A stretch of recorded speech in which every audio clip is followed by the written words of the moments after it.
오늘의 사연 시작하겠습니다. 안녕하세요. 저는 20대 후반의 여자입니다.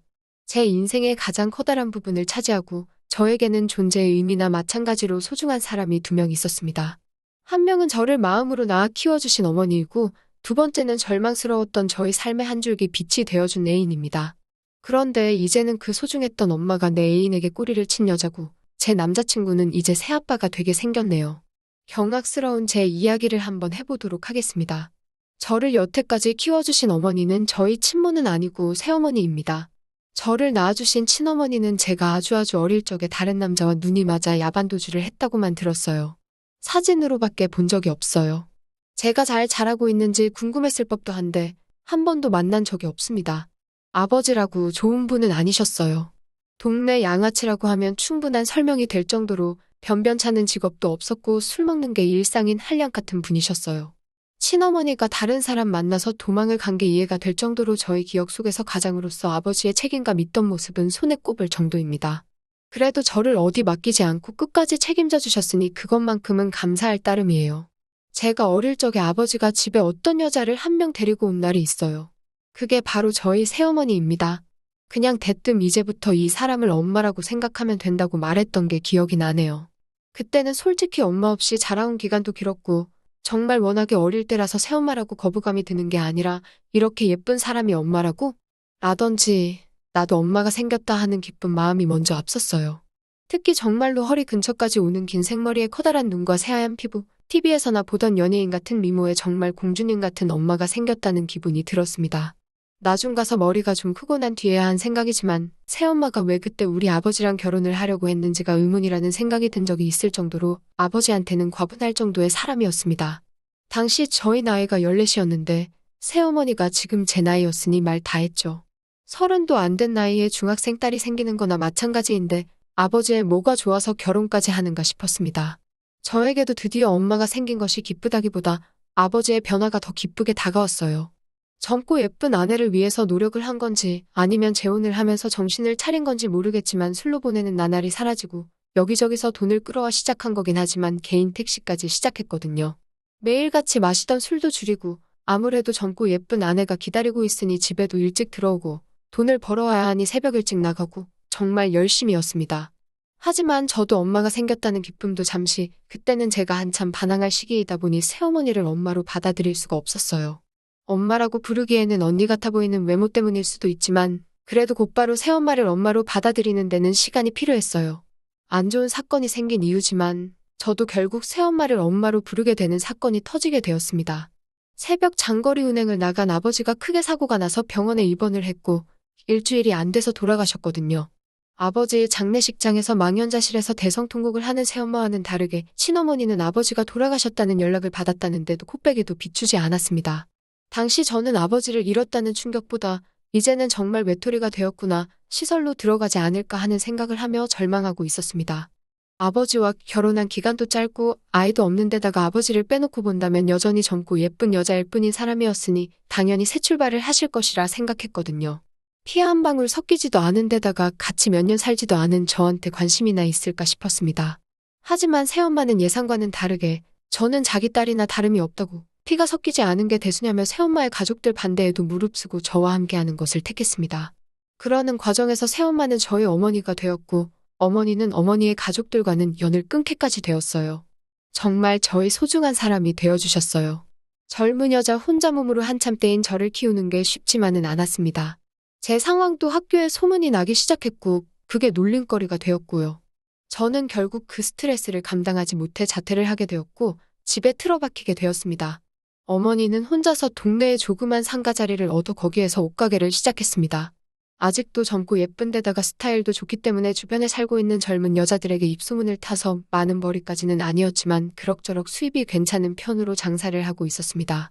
집에 틀어박힌 저는 어머니가 일을 마치고 오면 그제서야 거실에 나가서 잠깐 이야기도 하고 했지만 아직도 바깥 세상으로 나가는 건 어려운 일이었어요. 그때쯤 검정고시에는 합격을 했는데 어머니는 저를 어떻게든 대학교에 보내고 싶어 했습니다. 그리고 그때 저에게는 또 하나의 소중한 사람이었던 남자친구를 만나게 되었어요. 남자친구는 같은 동네에 사는 사람이었는데 나름 유명한 대학에 입학했지만 집안 형편 때문에 잠시 휴학을 하고 학비를 모으느라 여기저기서 아르바이트를 하고 있던 사람이었어요.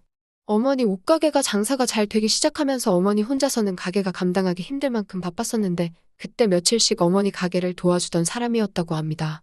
그러다가 그런 집안 사정을 알게 되었고 어머니는 어떻게든 저를 대학에 보내고 싶어 하셨기 때문에 어머니의 권유로 저희 과외 선생님이 되었던 게 남자친구입니다. 어머니와의 추억만큼 큰 우여곡절은 없지만 집안에 처박혀서 미래를 포기했던 저를 다시 바깥 세상으로 이끌어준 사람이 남자친구입니다. 오빠의 가르침 덕분에 저도 오빠가 휴학 중인 서울에 있는 이름 있는 대학교에 합격을 할 수 있었습니다. 대입을 준비하면서 자연스럽게 저는 오빠에게 빠져들게 되었습니다. 어머니는 조금 달가워하는 분위기는 아니었지만 제 선택을 존중해 주신 건지 별다른 말은 하지 않으셨어요.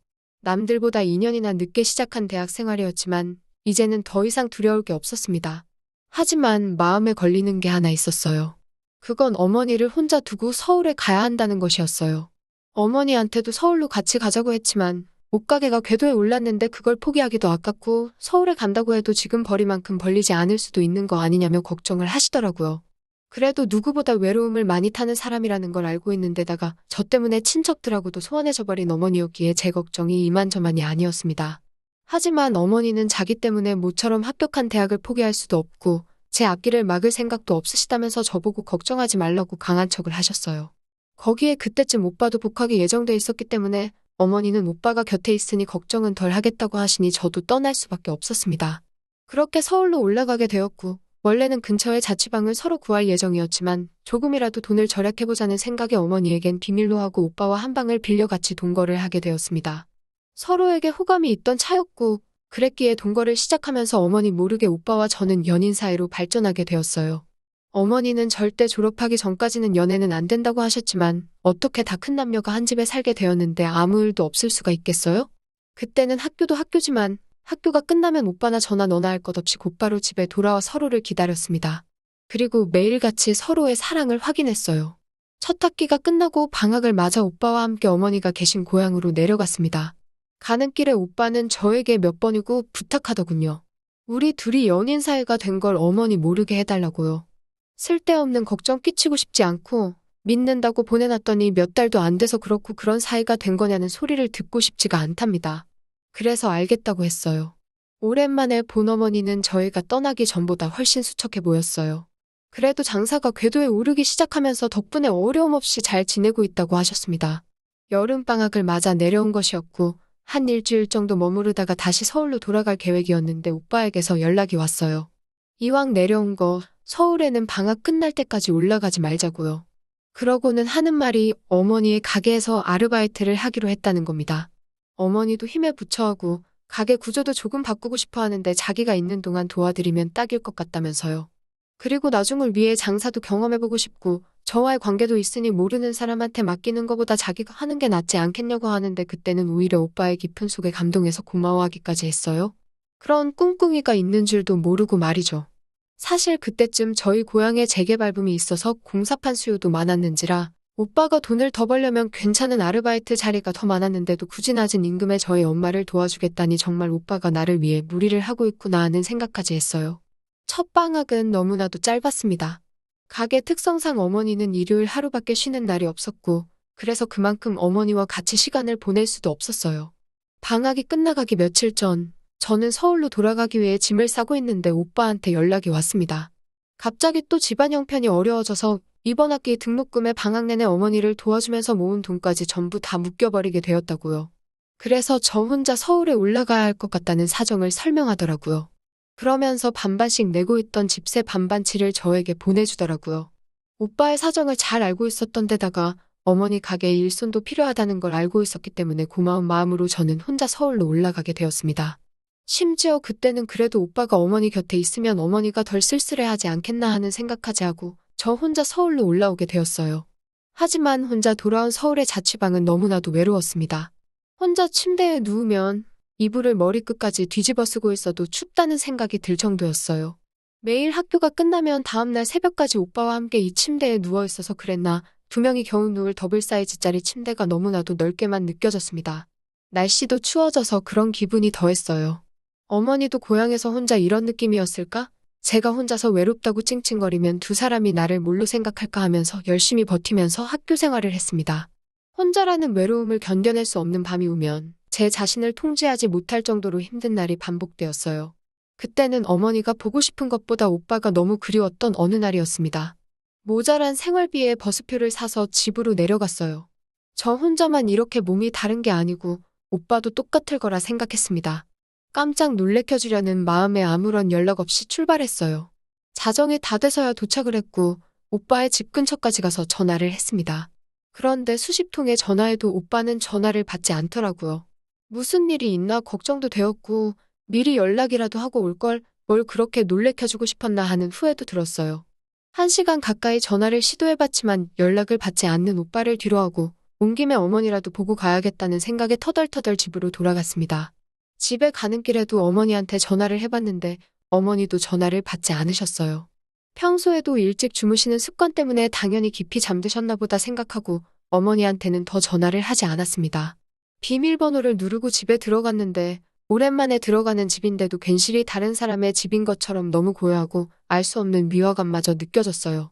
어머니는 얼마나 깊이 잠드신 건지 제가 들어온 소리에도 잠에서 깨지 않은 듯 싶었습니다. 그리고 어머니가 주무시고 계실 방문을 열었을 때 그 묘한 위화감의 정체를 알게 되었어요. 방문을 열었을 때 눈앞에 펼쳐진 그 광경을 생각하면 아직도 아무 말도 나오지 않네요. 어머니 혼자 자고 있어야 할 방 안에는 어머니와 함께 다른 사람도 아닌 저희 남자친구인 오빠가 같이 있었으니까요. 제가 내지르는 비명소리에 두 사람은 그제서야 잠에서 깨더라고요. 제가 서울에서 내려왔다는 사실을 인지하고는 그제서야 주섬주섬 저에게 이 상황을 설명하려 들더군요. 한바탕 난리통이 끝나고 어머니께서 먼저 제 눈치를 보면서 자초지종을 이야기해줬습니다. 두 사람의 관계는 제가 생각했던 것보다 훨씬 오래전부터였어요. 이미 제가 오빠에게 과외를 받기 전부터 두 사람은 가까운 사이였던 겁니다. 그래서 어머니께서는 제가 오빠에게 마음이 있다는 말을 들었을 때 내키지 않는다고 말했던 거였고요. 하지만 결국 제가 오빠에 대한 마음을 포기하지 않겠다고 했을 때 어머니도 저를 위해 그 마음을 접었다고 합니다. 그러고 나서 오빠는 홧김에 저와의 동거를 빌미로 저에게 그 손길을 돌린 것이고요.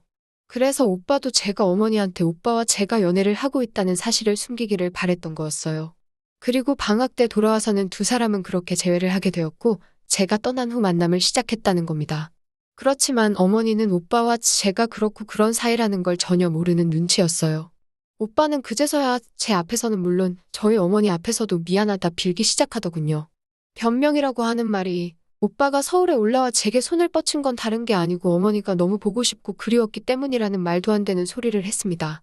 평소에 어머니였다면 오빠를 거기서 용서를 하지 않았을 테지만 충격적이게도 어머니는 오빠를 이해한다며 저한테 오빠를 양보해주면 안 되겠냐는 부탁을 하시더군요. 미워하기엔 저에게는 너무 소중한 사람들이기에 제가 어떻게 해야 할지를 모르겠습니다. 저를 위해 가족들까지 포기하고 젊음을 희생한 어머니를 생각하면 당연히 새로운 사람이 생긴다면 딸이 된 입장으로 당연히 그것을 축하해줘야 마땅하다고 생각했어요. 하지만 그 상대가 저에게 새로운 삶을 가르쳐준 은인 같은 남자친구였으니 그리고 그 남자친구가 저에게 돌이킬 수 없는 상처를 주고 어머니를 택한다고 하고 있으니 그걸 응원해줄 용기가 나지를 않네요.